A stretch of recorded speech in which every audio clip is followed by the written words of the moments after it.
that you're going to get with this software solution over a USB cord is far from the quality that you can get with a Camlink capture card or any other different kind of capture card, which will give you a at least 1080p full HD signal. The solution with the USB cord, right now at least, only supports a resolution with the Canon EOS R of something like 1024 in the width and less than that in the height, which is not as much as you normally get with a full HD or even 4K. With full HD, you usually get a 1920 in width, and then you have 1080 in the height. Now with this, you get 1024 in width, which is a little more than a quarter of the resolution that is full HD.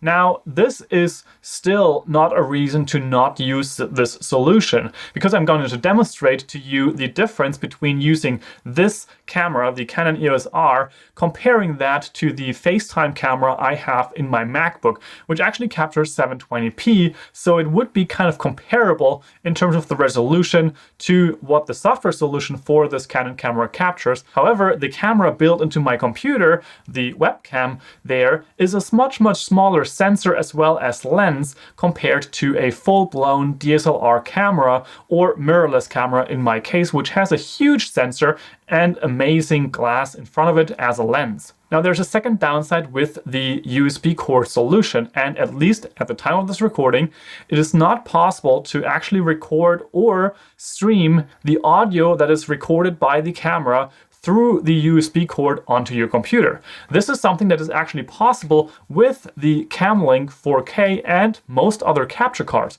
They can take the HDMI audio source, which for example in my case I use a Rode Video Mic NTG, and that is actually going through a long cord into the camera. From there, with a HDMI cord, it then goes out to the capture card and into the computer. It then becomes a audio device which is available to me in OBS as well as in other programs, and I can actually use that microphone as my input for the conference call or live stream. This is something that is currently lacking in the Canon webcam utility beta. I'm not sure if this is something that they can add with software upgrades, and maybe it's something that they're working on to bring this software out of beta. However, at the time of this recording, this is not possible, and you will have to find a way to connect a microphone to your computer by some other means. Either by, for example, using headphones if you're doing a conference call, that makes a lot of sense.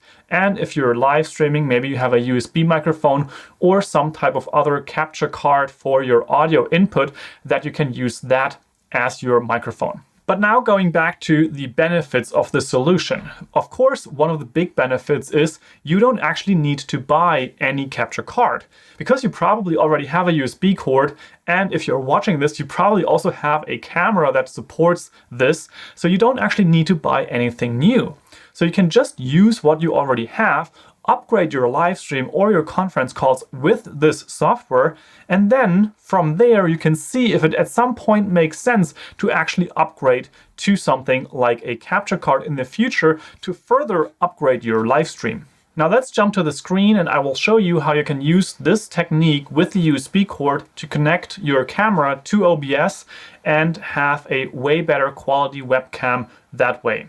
For that, as you can see on the screen, of course, you will need OBS Studio. Now, this is specifically necessary if you want to do live streaming. I also have a video how you can actually upgrade your conference calls with OBS Studio, where you can actually use the output of this program to do live conference calls with programs like Skype or Google Hangouts and similar.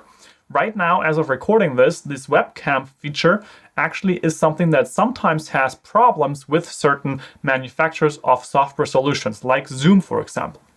They're currently limiting the virtual webcam features, and it may or may not work for you. You have a workaround, but that's a different topic. Now, if you want to do live streams to Twitch, YouTube, or Facebook, and that is probably more of the reason why you're looking at this, you're going to get OBS Studio, or you have it already, and you're going to download it and install it on your computer just like normal. The instructions are very simple, and I'm not going to feature those in this video. However, what you're also going to need is the Canon webcam utility, and you can get that at canon.us/livestream. And the link will, of course, also be in the description below. And as you can see on the screen, you have a little bit of a website here. And now they're actually giving us the options whether we want solutions for clean HDMI out, which is the solution I just talked about with the capture card like a cam link. But now they also have the Canon EOS Webcam Utility Beta software, which is available for Windows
Yes,